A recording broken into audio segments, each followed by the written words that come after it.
गृह मंत्री अमित शाह ने लखनऊ में यूपी 2027 विधानसभा चुनाव का शंखनाद कर दिया है। शाह ने लोगों से कहा कि सपा, बसपा और कांग्रेस जातिवादी और परिवारवादी पार्टियां हैं। ये आपका कल्याण नहीं कर सकती। 2027 में ऐसी पार्टियों को रिजेक्ट कर एक बार फिर भाजपा की प्रचंड बहुमत की सरकार बनाए। यूपी का कल्याण सिर्फ भाजपा ही कर सकती है। अमित शाह यूपी दिवस समारोह के लिए लखनऊ आए थे। उन्होंने 24 से 26 जनवरी तक चलने वाला समारोह का उद्घाटन किया।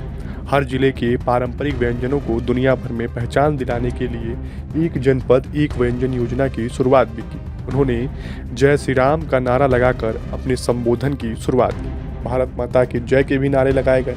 लोगों से कहा, आज यूपी दिवस है भाई, लखनऊ वालों की आवाज़ को क्या हो गया है। इसके बाद लोगों ने जोर से शाह के साथ नारे लगाए। इससे पहले उत्तर प्रदेश के मुख्यमंत्री योगी आदित्यनाथ ने प्रधानमंत्री नरेंद्र मोदी का संदेश पढ़कर सुनाया। डिप्टी सीएम केशव प्रसाद मौर्य और ब्रजेश पाठक ने 2017 की यूपी में भाजपा की जीत का श्रेय अमित शाह को दिया। साथ ही जनता से अपील की कि 2027 में फिर से भाजपा की सरकार बनाए। कार्यक्रम में एस्ट्रोनॉट शुभांशु शुक्ला समेत 5 लोगों को यूपी गौरव सम्मान से सम्मानित किया गया। शाह ने अलग अलग जिलों की फेमस व्यंजनों के स्टॉल का निरीक्षण भी किया। शाह और योगी साथ चलते दिखाई दिए।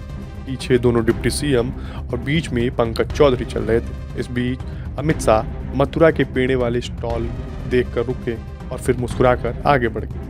इसके अलावा अमित शाह ने कहा कि प्रयागराज में महाकुंभ का विराट आयोजन किया गया। हमारे सनातन धर्म को अनंत ऊंचाइयों तक पहुंचाने का काम किया गया। अब उत्तर प्रदेश इलेक्ट्रॉनिक मैन्युफैक्चरिंग में भी 11% विकास के साथ आगे बढ़ रहा है। यूपी में डेटा सेंटर, सेमीकंडक्टर की फैक्ट्रियां लग रही हैं। 2017 से पहले कोई कल्पना नहीं कर सकता था कि उत्तर प्रदेश में सेमीकंडक्टर भी बनेगा।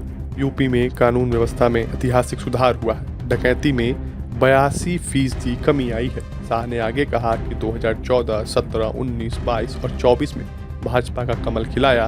2027 में फिर उत्तर प्रदेश में चुनाव होना है।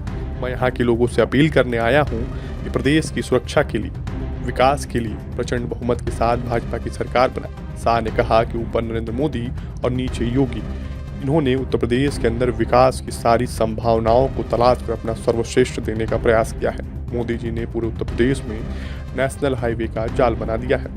आज यहाँ सबसे ज़्यादा एयरपोर्ट है। एक डिफेंस कॉरिडोर है जहाँ ब्रह्मोस मिसाइल बन रही है। प्रदेश के अंदर योगी जी ने भ्रष्टाचार को हटा दिया, कानून व्यवस्था को चाक चौबंद कर दिया।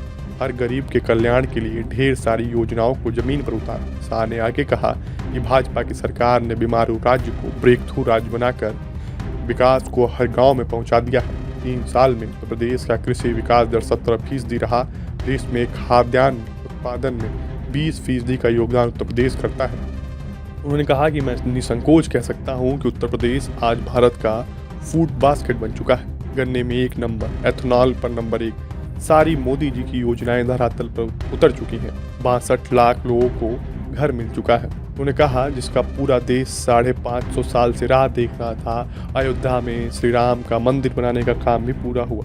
कुल मिलाकर अमित शाह भाजपा शासनकाल में हुए विकास की बात को दोहराते हुए लोगों से अपील करते हुए नजर आ रहे थे कि आने वाले चुनाव में एक बार फिर बीजेपी को मैंडेट दीजिए। खैर, ये देखना अहम रहने वाला है कि यूपी की जनता 2027 में बीजेपी के शासनकाल के दौरान हुए विकास कार्यों पर मोहर लगाती है या फिर किसी नए विकल्प की ओर देखती है। फिलहाल के लिए इतना ही। अगर आपको हमारा वीडियो पसंद आया हो तो हमें कमेंट बॉक्स में जरूर बताएं। यूपी से रिलेटेड हर छोटी बड़ी खबर के लिए देखते रहें विजन यूपी।